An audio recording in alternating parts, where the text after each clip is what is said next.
از این لحظه سلام کنیم به کسایی که ما رو ضبط شده میبینن.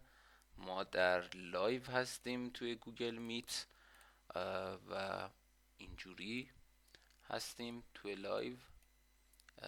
در خدمت تعدادی از عزیزان هستیم که الان در حال حاضر بعد از چند روز که استاپ خوردیم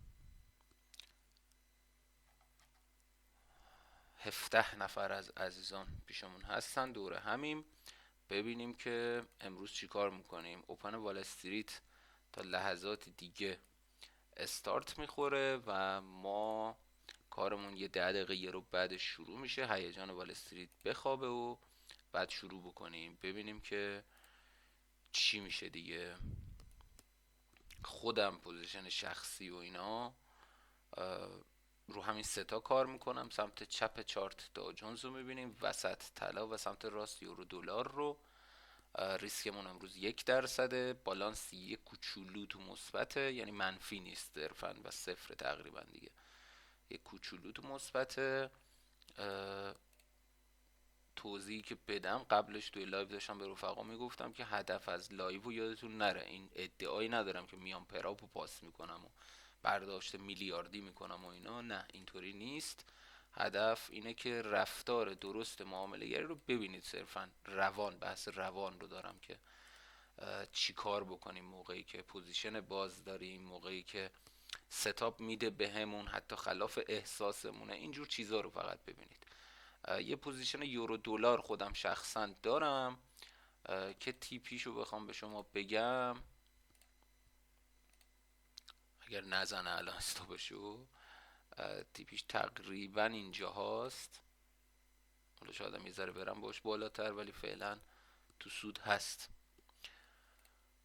خب داو جونز مثل همیشه پیشی میگیرد در حرکتی که میخواد بکنه و ما صبر میکنیم تا یه چند دقیقه‌ای بگذره از هیجانات اوپن وال استریت، چون اوپن کار نیستیم. خیلی از عزیزان اوپن کار هستن و مثلا الان کارشون دیگه تقریبا داره تموم میشه، لانک کردن و خدافزی میکنن با چارت میرن دیگه. نمیگم درسته، نمیگم غلطه، به هر حال یه سبک و استراتژی خاص خودشونو دارم. مسئله اینه که من شخصا خودم روحیاتم سازگار نیست با اوپن داو جونز، با اوپن وال استریت ببخشید. سلام ارادت.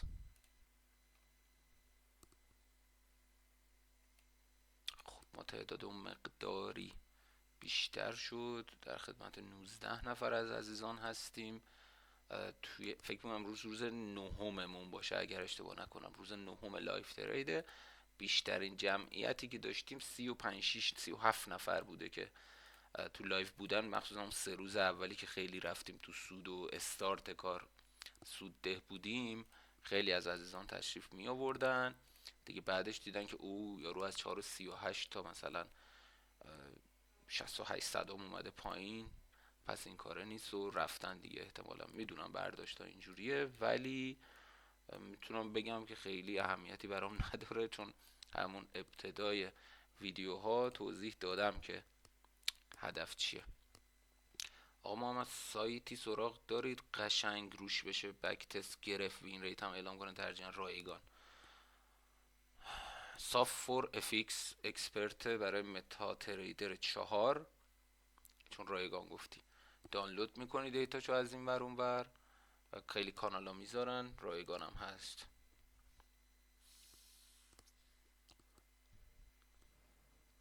سایت نیست، آفلاین کاملا کار میکنه. آمار هم میده به شما، ولی در ابتدا بدونید هدف اولیه بک تست اینه که دست شما، چشم شما به استراتژیتون عادت بکنه دیگه. اگه عادت کرده تموم شده، میخواید آمار در بیارید اونجوری آره خوبه. مثلا آمار 1 سال 2 سال رو در بیارید، بعد دیگه سیستمیش بکنید، سیستم واسهتون بک تست بگیره، از اینجور کارا بکنید که کار خودتون راحت بشه، به شرط اینکه بعدش چشمتون عادت کرده. همه اینا رو دارم میگم.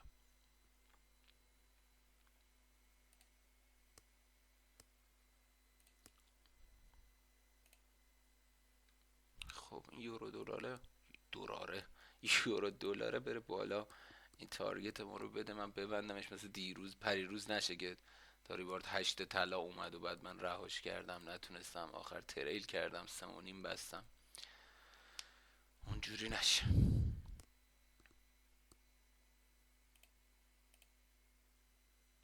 صاف فور، این فورشو 4 میذارن، فور 4 منظورشونه، فور اف او یو آر، حالا یکی از رفقا چون فور اف او آر نوشته توضیح شدم، فورشو 4 میذارن. صاف فور افیکس رایگان هم هست، آره دقیقا همین که آقا محمد کریمی الان نوشتن رایگانه و خیلی امکانات جالبی هم داره، چارت انواع همه رو باز میکنه براتون، خوبه، من راضی ام ازش. خیلی ها تو مخشونه، دلیل اصلیشون هم اینه که گرافیک نداره و حق دارن، خود متا 4 دیگه، به قول یکی از رفقا انگار داری با ویندوز 98 کار میکنی و واقعا هم همینه. ولی خب همون متا تریدری هم که داریم پوزیشن میگیریم هم دقیقا همینه دیگه، متا 5 جلو یه ذره اومده دارک مود مثلا اضافه کرده، همین، هیچ کار دیگه ای که نکرده. من یه تکست میخوام باز کنم دیدید چه شکلیه میندازم رو صفحه. خب مرز کردم جزء پلنم که جلومه، که مثلا میگم آقا انقدر تیک باید بخوره تا وارد پوزیشن اینا بشم، برای اینکه مثل دیروز نشه برداشتم تمام کارهایی که قبل لایو باید بکنم، تستایی که بکنم رو نوشتم برای خودم، ریکورد رو چک کنم، فلان رو چک کنم، همه اینا رو نوشتم و الان کاغذم یک مقدار اضافه شده بهش.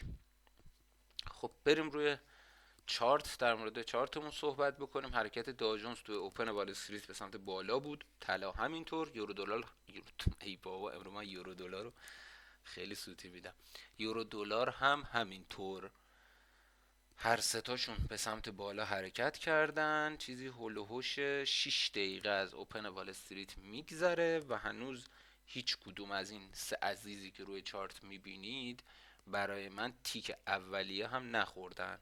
من قبلا گفتم یه دونه تیک میخوره، دو تا تیک میخوره، سه تا تیک میخوره، تیک چهارم ورودمونه.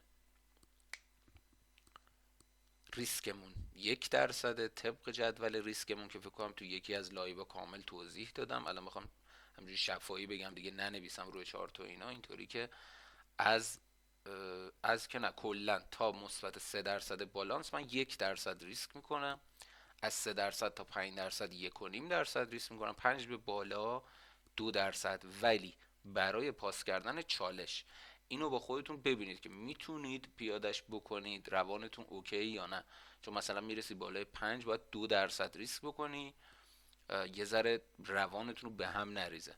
اینو حتما خودتون بررسی بکنید. ضمن این که ببینید اون پراپ فرمی که مثلا میخواید کار بکنید ریسک شناور 2% نداشته باشه، یهو مثلا بگه توی 2% نباید پوزیشن باز کنید، چون یکی از رفقا میدونم توضیح داد بهم که حساب خودش اینجوری هست. اونایی که ما داریم کار میکنیم الان نیست این شکلی، سرمایه گذار برتر، تریدر کامبتی که این حساب روشه و فاندنکس نیست. توی حساب 100K و 200K توی قسمت ریلش سرمایه گذار برتر یه ذره کوچولو محدودیت میذاره که اونم خیلی عادی و طبیعیه. خب یورو دلاره همینجوری که به سمت تارگت خودم شخصا داره میره، اینجوریه که شاید یه دونه تیک هم بهم بر یه تیک از مثلا یورو دلار تازه واسم میخوره.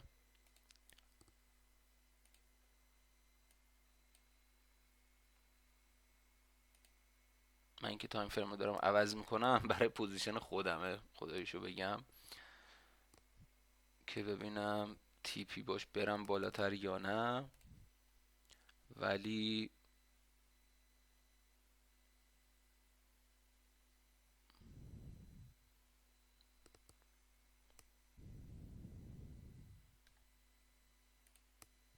خب اینم از پوزیشن خودم بسته شد و من حساب متای خودم هم ببندم، لپتاپ سبکتر از همین الان هم بشه. خب اینم از یورو دلارم، یه لانگ داشتیم که دیگه من توی این محدوده ها بستمش و بسم بود.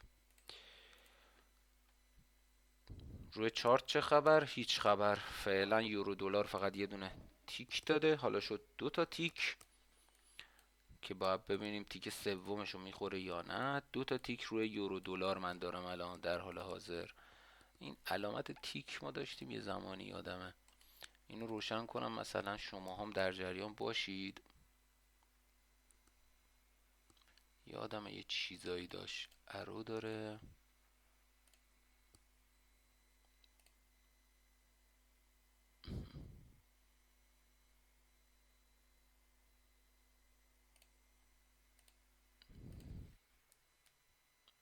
مسخره است ها، لحاظ خوشگلی زیبایی فعلا بخوام اینجوری هی بنظام، ولی واسه اینکه خودم هم حواسم باشه بد نیست. دو تا تیک فعلا یورو دلار خورده، منتظر تیک سومش هستم ببینیم که بهمون ورود میده یا نه.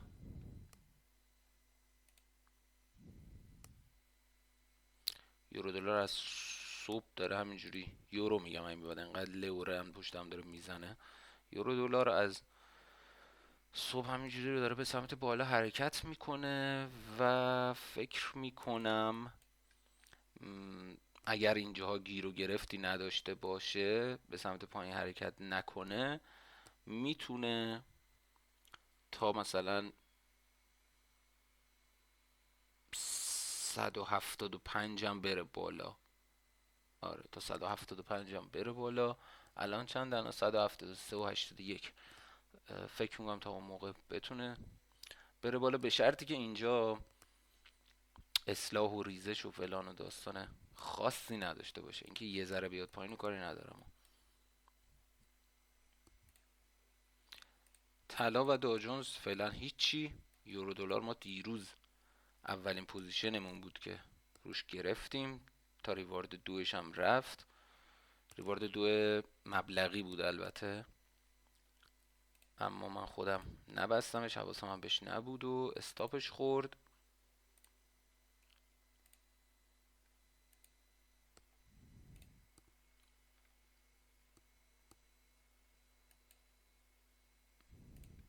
من ریسک یورو دلار رو نصف میکنم، چون اگه بخوایم بگیریمش احتمالا نصف ریسک بکنیم.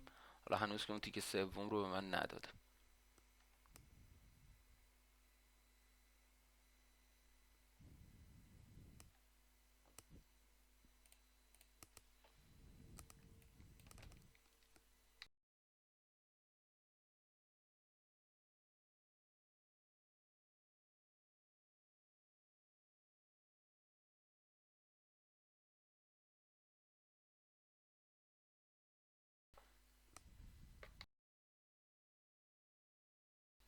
کسی از عزیزان تو لایو پوزیشنی داره روی نماد خاصی؟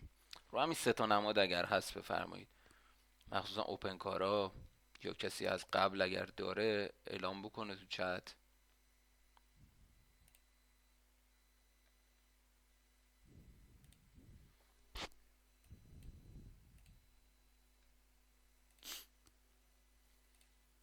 خیلی دوست دارم شخصا طلا شورت بده، ولی خب یورو دلار رو میبینم که همینجوری داره میره بالا.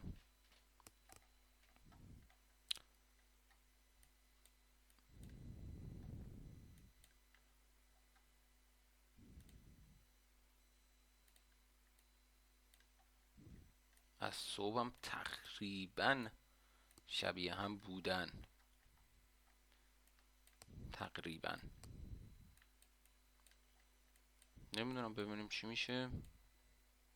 فعلا که هیچی، منتظریم بهمون یه چیزی نشون بده. بریم توی چت ببینیم چه خبره.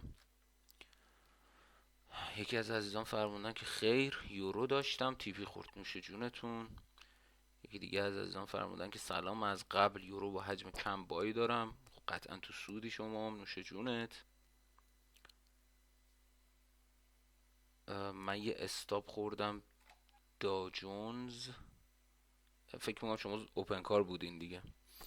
طلا چرا طلا چرا کسی نمیره بالا سل بگیرم؟ چرا کمی، ببخش، چرا کمی نمیره بالا سل بگیرم؟ به نظر من اگه بخواد سل بده از همین جاها باید بده. فکر میکنم بخواد بالاتر بره دیگه، چقدر بره بالا؟ یه ذره بالا مثلا تا اینجا منظورم نیست تا اینجا اوکیه، تا اینجا بخواد این 5 دقیقه است. من روی 43 42 سل میگیرم رو طلا. این عدد 43 42 اینجاست. دقیقا همینجایی که خط انداختم. اوکیه.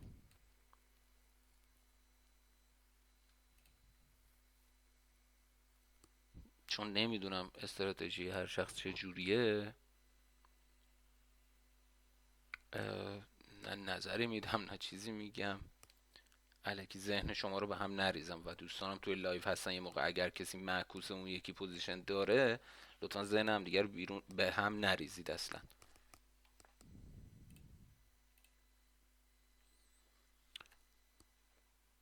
تا 43 من سل میخوام. یکی دیگه هم عزیزان همون عدد رو اعلام کردن، داره واسهتون میره دیگه اینهاش. الان 43 38 داره واسهتون میره به اون عددی که دوست دارید دیگه.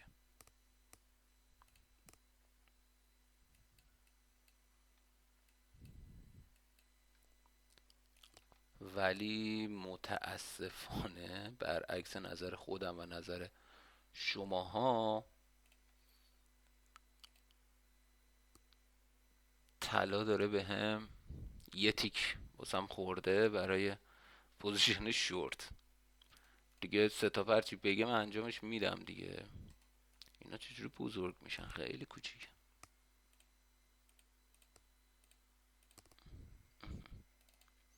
خب اینم یه تیک توی طلا. من اینو بیارم این برتر چون تایم فرم عوض کردم. بیارمش نزدیک خودمون. یه تیک فعلا توی طلا داریم. حالا شد دو تیک. در کمال ناباوری سه تا پرچی بده رو فقط من میگیرم. حتی اگرم اشتباه بگه من خودم میگم دوست دارم که شورت بکنم. فکر کنم به اون عددی که رفقا دوست داشتنم رسیده دیگه. راجع به 43 و اینا صحبت میکردید دیگه، رسیده به اون عددی که دوست دارید شورت بگیرید. ولی 43 نوشته بودن. آها آره دیگه، الان تا 43 41 رفت بالا. ولی اگر من بای گرفتم ذهنتون رو به هم نریزه. این سه تا هرچی بگه من همون رو انجام میدم. کاری ندارم که تحلیلم چجوریه، تحلیل محور نیستش. این ستاپی که دارم انجام میدم. یورو دلارم لانگش دیگه خیلی دور شد، خیلی دور شد و خیلی رفت بالا. چه تارگت های فضایی هم میداد اگه پوزیشن خودم شخصم باز بود.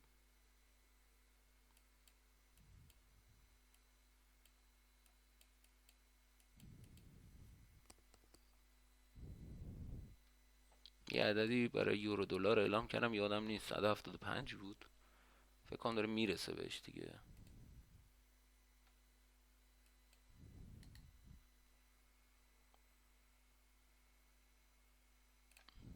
آره دیگه داره کم کم بهش میرسه، چون پایین نرم نزد و خیلی راحت داره به سمت اونجا میره.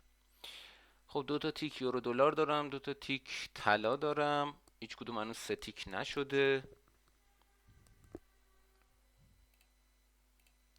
بریم چت رو بخونیم.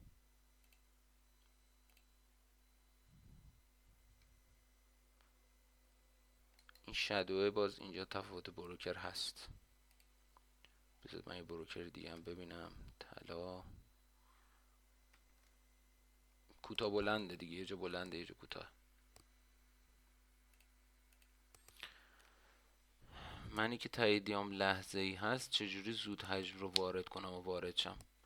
همین ایناش خیلی خوب و تر و تمیز گذاشتیمش رو 1%. مثلا شما سری میخوای ورود کنی 3 تا میزنی. چیزی بهتر از این FMQ مانی منیجمنت که باش کار میکنم، ولی بعضی پراپ فرما قبول نمیکنن دیگه. من همه رو کلا کردم گلوری که با یه چیز عادت کنم خودم. خوبم هست. فاز گرافیکی و فلان و اینا که آدم لازم نداره در کل. اوکی خوبه، میزونه همه چیش واقعا. اذیتی هم نداره. مثلا FMQ باید تیک ولیو حساب بکنی. یه جای 1% مثلا طلا میخوای بگیری، یهو یه صدم واسد، یه صدم درصد ورود میکنه، یه دهم درصد ورود میکنه، بعضی موقع 10%. اون رو باید تنظیم بکنی تیک ولیوشو. ولی این نه اذیتی نداره و اوکی دیگه.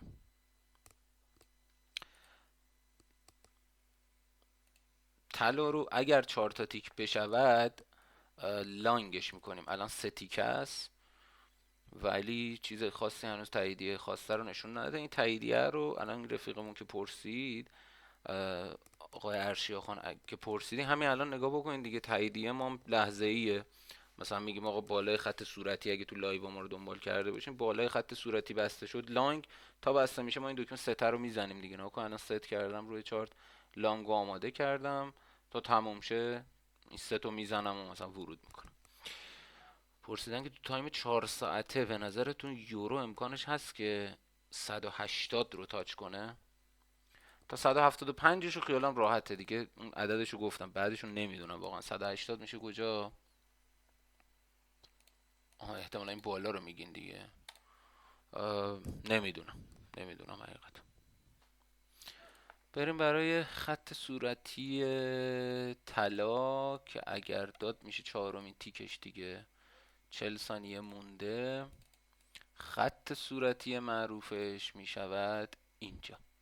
بالای این خط کلوز بده به استاپلاس اینجا، ما لانگ میکنیم. برخلاف عقیده خودم که دوست داشتم طلا رو شورت بکنم و یه سری از دوستان که دوست داشتن این بالا بیان و شورت بکنن، 3 تا به همون لانگ داده دیگه. هرچی بده من انجامش میدم دیگه. یه 20 ثانیه دیگه هم ازش مونده که کندلش کلوز بده. اگر کلوز داد بالای خط صورتی، ما ورود میکنیم. یه 5 ثانیه مونده، احتمالاً هم کلوزو داد. من 3 تا زدم و 1% وارد معامله شدیم. استاپش این زیره.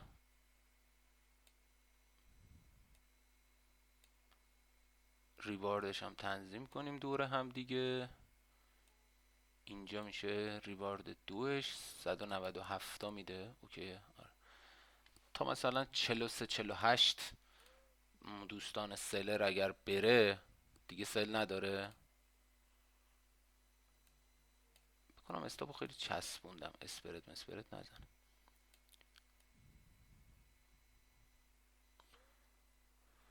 بالای خط صورتیمون کلوز داد برخلاف نظر تحلیلی خودمون. ولی خب مثلا نظر تحلیلی که من میگم ریزشش خیلی زیاده. خب مثلا با بریزه و فلان و بیسار، درست حسابی تحلیلیه. ولی این هم یه تیکه است. نگاه کنید شما چند پوینت میشه مثلا تارگتش. این تارگتشه، اینم استابلاسشه. یعنی آنچنان چیز عمیق و خفنی نیست، یه تیکه یه چارته. ببینیم چی میشه. حالا پوزیشن باز ما داریم. یه تیک هم عرض کردم که داو جونز خوردش، الان شده 2 تیک و اونم تو پوزیشن لانگ میخواد با اون همکاری بکنه.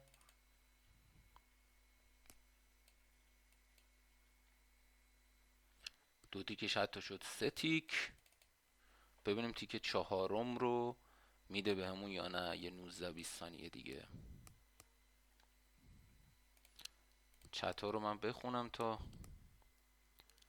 تموم میشه. یکی از رفقا زده منم نظرم روی بای طلاه ولی نقطه مد نظر ندارم. من عرض کردم نظرم روی شورت بود، یه ذره خوب بهمون یه چیزی بده ولی چیزی نداد. خط صورتی داو جونز میشه اینجا برای پوزیشن لانگ.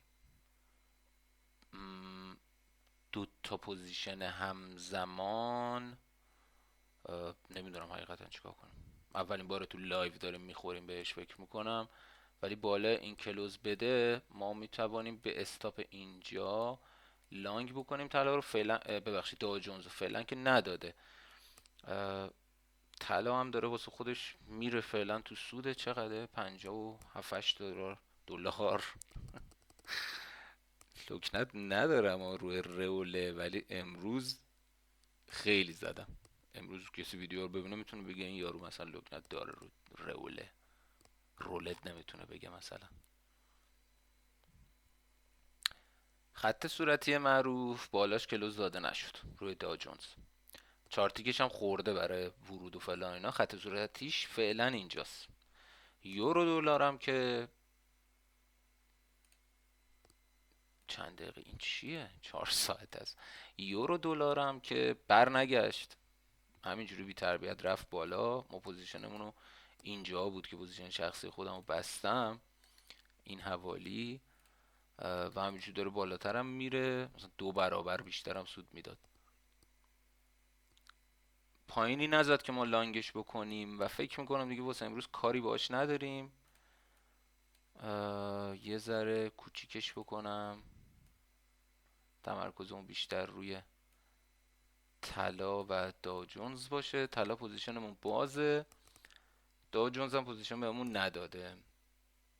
دیگه نبستم این یورو دلار رو مثل روزهای دیگه که میبندیم و باز میکنیم. دوباره فرداش میخوام باز بکنم، تمپلیت بندازم و اینا مصیبت. دیگه گفتم اینجوری باز بمونه. برمیگره به نقطه ورودمون طلا و میره توی منفی تا نزدیکای ریوارد 1 رفت. کار خاصی از دستش بر نیومد. رفقایی هم که میخواستن مثلا سلر باشن عدد 43 43 یا 43 42 اعلام کرده بودن و رسید بهشون دیگه. حالا از اون عددشون میخوان سلر باشن چرا و فلان و ایناشو کاری نداریم، کار خودشونو دارن انجام میدن. ولی اینجاست و کار خودشونو میکنن دیگه. کاری که میکنیم باز تکرار میکنم، خواهشن روی ذهنتون اثر نذاره یا اپوزیشنتون رو معکوس نکنید به خاطر این ستاپ.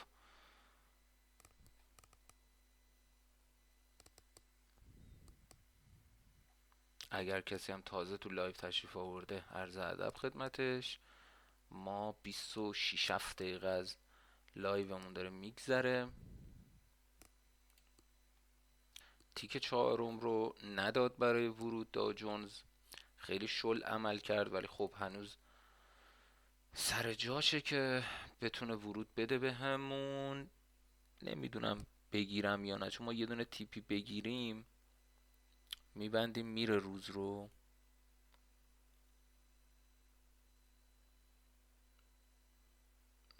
میستم یه تاییدیه دیگه هم مثلا داو جونز بده، اینجوری شاید خیال خودم راحت تر شه که دارم 2 تا پوزیشن 1% همزمان میگیرم. چون ما اگه یه پوزیشنمون تیپی بخوره تو روز دیگه جمع میکنیم میریم، ولی الان میشه 2 تا پوزیشن همزمان. نمیدونیم اون اولیه چی شده، هنوز تکلیفش معلوم نشده. ولی هم داو جونز هم طلای روی لانگ. داو جونز مثلا الان اینجا بسته شد، ما میتونستیم اینجا ورود بکنیم، ولی صبر میکنم یک تاییدیه دیگه ای هم به هم بده. 4 تا تیکشو خورده، ورودم باید میشده دیگه، این واقعیت. حالا من میدونم شانس ما الان این میره تیپیشو میده، ولی بیخیال دیگه، مهم نباشه واسه. تصمیمی که گرفتیم اینه که ورود نکنیم، وایسیم یه تاییدیه دیگه بهمون بده بعد ورود کنیم.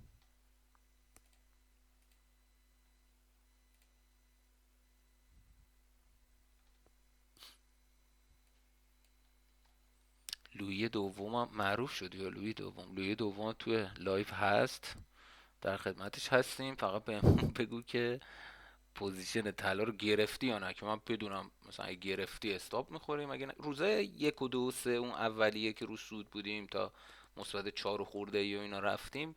نبودی تو لایو لویی دوم؟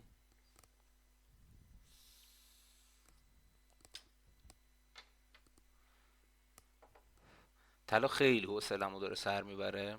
دلیلش هم اینه که تو یک منطقه ای هست که خیلی از ستاپ ها، مثلا 70% ستاپ ها 60% ستاپ ها اینطوری بگم بهتره، داره سل میده و 40% ستاپ ها داره بای میده. یه دعوایی این بین قطعا بین بایرها و سلرها خواهد بود که دارید میبینیدش واضحا. تایم فرم 1 دقیقه دارید واضحا میبینیدش. حالا اونایی که مثلا سوین کار میکنن تایم بالا و فلان و اینا که این واسه شون یه حرکت مسخره یه چیه مگه داره میره دیگه، اوکی. ولی تو همین 1 دقیقه اسکلپی دارم میگم خدمتتون، اینجا یک دعوایی هست و پیروزش قطعا مارکت میکر هست، قطعا بانک هست. پیروزش بروکره، اینان که پیروزش هستن از کمیسیونی که میگیرن، اسپردی که دارن، اختلاف اسپردی که مثلا سود میکنن، استاپایی که میزنن. اونجاست که اونا بیشتر سود میکنن، یعنی هم بتونن استاپ بایرا رو بزنن هم استاپ سلرها رو بزنن، بعد حرکت اصلیشون رو انجام بدن، اونجوری سود میکنن. خب لویی دوم میفرماید که نه تیپیه این، خیالت راحت. روز اول نبودم دانشگاه بودم، ای کاش دانشگاه 20 شاری بشه. ناراحت نشی یا ایمان، از دستم شوخی میکنیم، تو جنبه تو هم بالاست با هم دیگه شوخی. خب من عرض کردم که داو جونز رو دوست دارم، مثلا دوباره از اول برم ببینم آقا مثلا چند تا تیک میده و فلان و بیسار، تاییدیه تو تاییدیه بشود. به همین خاطر صبر کردم، اگر میگرفتیمش اینهاش عین طلا تا دم دی ریوارد یک اومده و یه ذره اومده پایین اینجوری شده. طلا هم عرض کردم حوصله‌مو داره سر میبره، یعنی هی $10 منفی $10 مثبت اینطوری فازش. تصمیم برای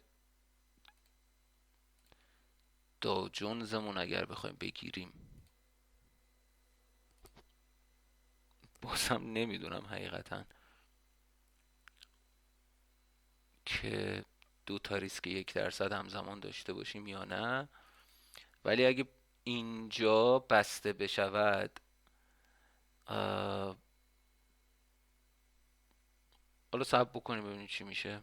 میخواستم استاپش رو بگم بهتون ولی صبر بکن.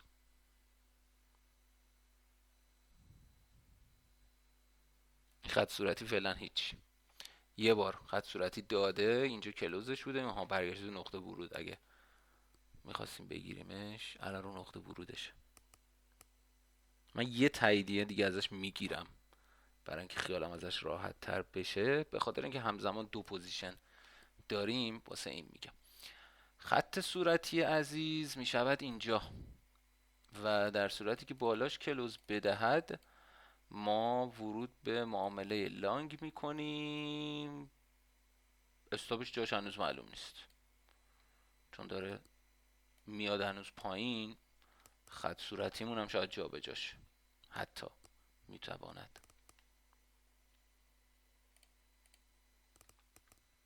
من دو تا پراب دارم، میخوام توی هر دوش ترید کنم. اشتباهه؟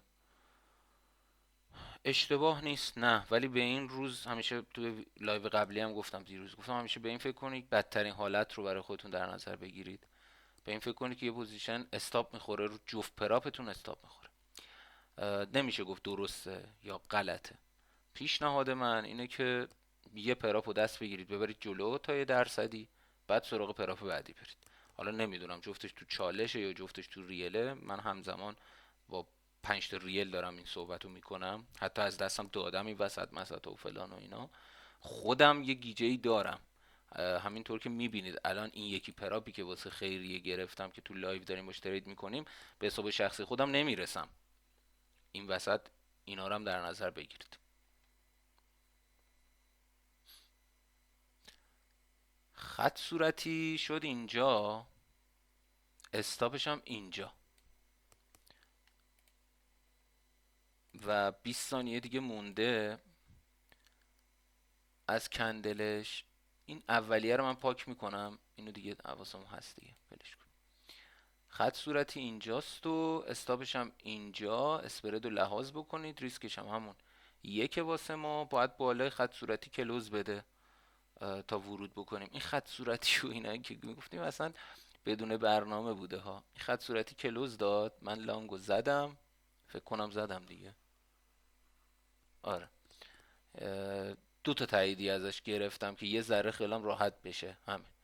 استاپ هم اسپرد رو لحاظ کردم.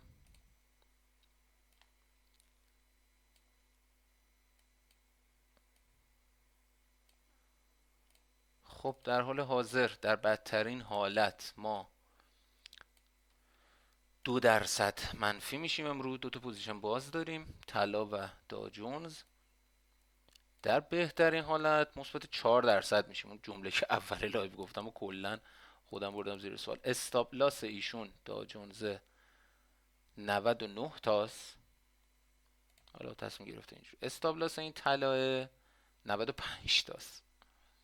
میدونید چرا اینا گرد رو به پایین میکنه گلوری؟ مثلا الان روی داجونز 26 صدم لات ورود داده، اگه میشد 27 احتمالا بیشتر از 1% میشد، برای همین نکردن این کار. یه رنج عجیب و غریب روی طلاست که هر آن امکان داره ببندمش بره. حقیقتا انقدر تو مخمه، خیلی تو مخمه. هنوز جنگ و دعوای سلرا و بایرا رو داریم. شاید حتی جمع این دوتا با هم بشه 200، یعنی جفتشون رو ریوارد 1 بشه ببندم برم ها. اینطوری حوصلم سر رفته رو جفتشون. ما دیگه هیچ کاری نداریم، هیچ کاری نداریم. و این جمله رو هم گفتم که اگه جمع جفتشون با هم بشه 200 تا جمع میکنم میرم، میبندمش پوزیشن رو میره. ولی اینا اذیت میکنه، من حوصله منو سر میبره. دوست ندارم اینجای مارکت من بمونم. دوست دارم که مثلا این حرکت اینجا زده بشه، این بالام زده بشه، اینجا تا اینجا مارکت رو بگیرم اگه میخوام بگیرم تو 1 دقیقه ای. منظورم ها کلا.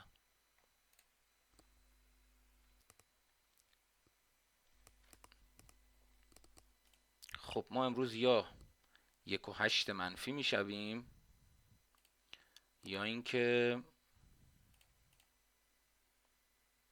مثبت 4 میشیم، یا یکیش استاب یکی ولش کن، اصلا به احتمالاتش فکر نکن.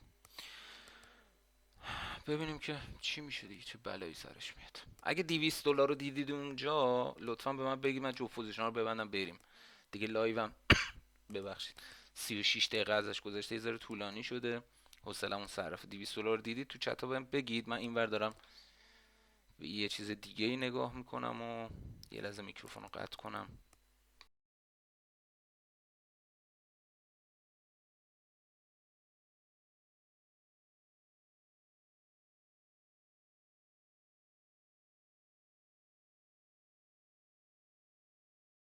یه جمله بگم، آی تو 2% ریسک کردی بعد با $200 میای بیرون، یعنی 1 به 1 گرفتی فلان بیسار. همینه دیگه. الان تو لایوم دارم ترید میکنم، اینجوریه که تصمیمی که گرفتم بابت بالانسم اینه، این شکلیه، اینجوری تصمیم گرفتم. آقای ارشیا فرمودن که خب تایید منو داد و استاب شد، بریم برای روز بعدی. تاییدتون چی بود؟ 200 ببند. آها 200، معذرت میخوام. خب متشکر ازتون. یه ببند دیدم من اولشونو. آقا دمتون گرم. فقط یه لحظه میتونم من لایو یوتیوب رو ضبط شدهش رو قطع کنم بعد بیایم نگاش بکنیم که مثلا به اون ریوارد میرسه یا نه.